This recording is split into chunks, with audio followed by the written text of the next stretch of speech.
व्यास शब्द में, व्यास शब्द से अपत्य अर्थ में जब प्रत्यय आएगा तो बनेगा वैयासकी। अर्थ होगा व्यासस्य पुत्रम पुमान वैयासकी। व्यास का बेटा, नहीं जानने वाले सुनो, सह व्यास का जो पुत्र है वह, सह माने वह भगवान है। सह भगवान अर्थात कृष्ण। व्यासस्य पुत्रम पुमान सह कृष्ण, यह अर्थ हुआ।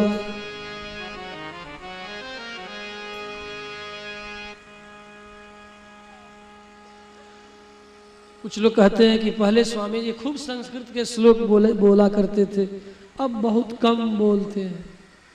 क्या करें, अब इसलिए कम बोलते, फिर भी लोग शिकायत करते हैं हमारी कि बहुत ऊंचे ऊंचे शब्दों को बोलते हैं, हिंदी के कठिन वाक्यों को सुना कहते हैं। कम से कम इसी संस्कार से तो आप कम से हिंदी तो सीखोगे ना, और डिक्शनरी देखोगे, वोकैबुलरी देखोगे, और भी क्या क्या देखोगे।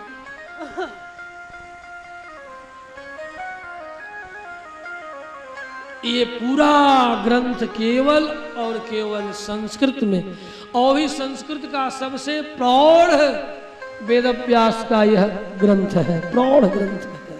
हाँ, इसमें साहित्य भी, वेदांत भी, न्याय भी, वैशेषिक भी क्या नहीं है, नहीं कह सकते। साहित्य का ऐसा पुट है, हाँ? ऐसा रस संचार है, नव रस की व्याप्ति है इसमें, उससे भी अधिक आनंद रस। प्रत्यर्च कृष्ण चरितम, कृष्ण के चरित्र की आराधना करके अर्थात स्मरण करके, कली कल्मषघ्नम, कली के कल्मस नाम पाप, कली अर्थात कुलाहल, कुलाहल से ही सारा पाप होता है। तो कली कल्मषघ्नम, कलिजा नाम कल्मषान हन्ति, कहन्ति, कौन मारता है? सा कथा, वह कथा जो कली के पाप को नष्ट करने वाली कथा है। कली कल्मषघ्नम किम आरभत, कृष्ण चरितम आरभत, कृष्ण के चरित्र को आरंभ किया। कौन आरंभ किया? का भागवतों में प्रधान प्रहलाद नारद पराशर पुंडरीक व्यासांबरीक सुखदेव ने आरंभ किया। हम सौनकादि आपको सुना रहे हैं, वे परीक्षित को सुना रहे हैं। कहा सुनो हे राजन, आपकी बुद्धि भगवान कृष्ण में प्रतिष्ठित है। कृष्ण की कथा सुनने वाले, कहने वाले, पूछने वाले तीनों को पवित्र करती है। वक्तारम प्रेक्षकम, श्रोत्रीस, जिस तरह भगवती गंगा, उसी तरह उनकी कथा भी सबको पवित्र करने वाली। एक बार जब धरती पर बहुत अत्याचार, अनाचार, पापाचार बढ़ गया तो धरती गाय का रूप धारण करके देवताओं के पास चली गई। हे राजन, जगाम सत्रिनयनः तीरम क्षीरपयोनिधे, देवताओं के पास जाकर के रोती हुई, जैसे आज गोवंश रो रहा है। 5 वर्ष तो गुजर गया, वादा करके आए थे। अब तो श्री राम भी बंगाल में बोलने पर लगता है कि ममता काकी फांसी पर झुला देगी।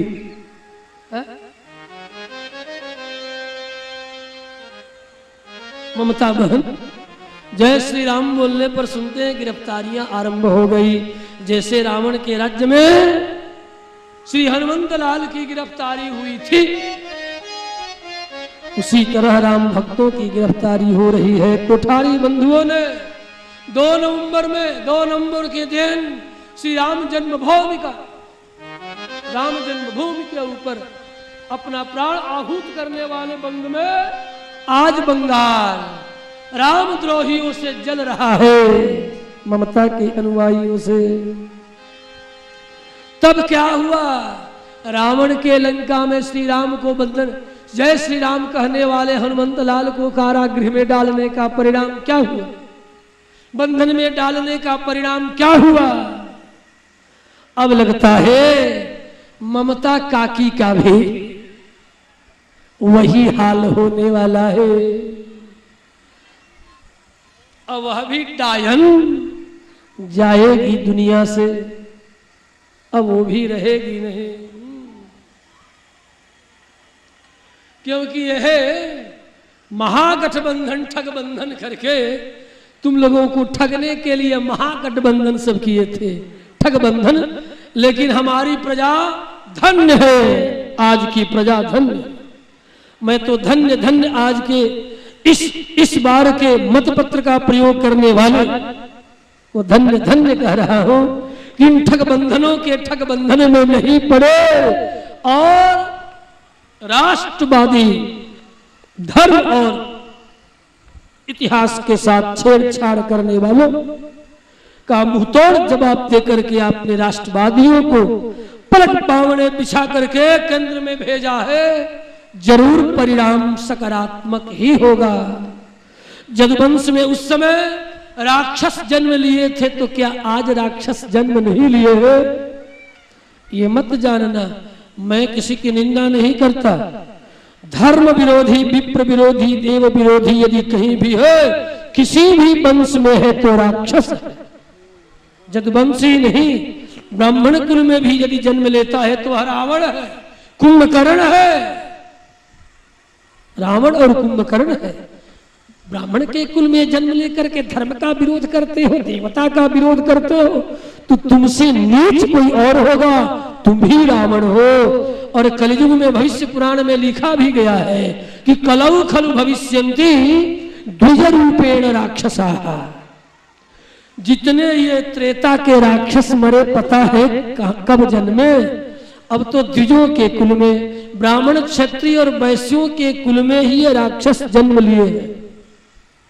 मैं तो खुलेआम बोलता हूं ना, क्योंकि भविष्य पुराण में लिखा है जिन ब्राह्मणों के कुल में देव विरोधी जन्म लिया, समझ लेना कि वही रावण का वंशधर है, कंस का वंशधर है, दंतभक्त्र का वंशधर है, चाणूर मुष्टिक सलतोसल का वंशधर है। यदि तुम्हारा बेटा देव विरोधी है, विप्र विरोधी, वेद विरोधी है, तो ये पूर्व जन्मों का राक्षस है, द्वापर और त्रेता का। भूल से तेरे घर में चला आया है, सावधान हो जाओ अभी, नहीं तो तुझे नष्ट कर देगा। तनिक भी देव विरोध करने वाला, विप्र विरोध करने वाला, धर्म विरोध करने वाला अपना भाई और पुत्र ही क्यों न हो, उससे सावधान हो जाना। ये तो राक्षस आ गया मेरे घर में जन्म लेकर के, हे भगवान बचाना इस राक्षस से। कहा ना, ये राक्षस से बचाना, मेरा भाई ही राक्षस बन करके जन्म लेकर चला आया, हाय दादा मैं क्या करूं, बेटा ही राक्षस बन के आ गया। मांसभक्षी, मद्यपाई, ये 2 राक्षस कहलाते हैं। राक्षसों के सिर पर कोई अलग से सिंह नहीं होता है, ध्यान दें। यदि वह मद्यपाई और मांसभक्षी है, राक्षस है, उसी को राक्षस कहते हैं।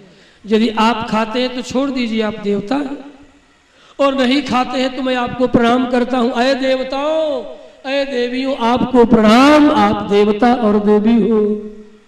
मुझे कहने दो, मैं व्यासपीठ पर बैठ करके आपसे डरूंगा क्या? नहीं। जब व्यासपीठ डरने लगे तो सोच लेना आप धर्म की दुर्गति होने लगी है। व्यासपीठ यदि डरने लगे तो धर्म की दुर्गति निश्चित है। मान लो कि इसमें 10 लोग मांस भोजी बैठे हैं, तो क्या मैं उनसे डर जाऊं? आप उठ करके चले जाओ, बैठे हो, छोड़ दो मांस खाना। अभी संकल्प करो कि आज के बाद मैं मांस नहीं खाऊंगा, मद्य नहीं पान करूंगा, और स्वामी जी के चरणों में चल करके प्रायश्चित करूंगा। अब तक जो मैंने किया, आओ मैं प्रायश्चित कराने के लिए तैयार हूं, तुझे शुद्ध करने के लिए तैयार हूं, मैं तैयार हूं।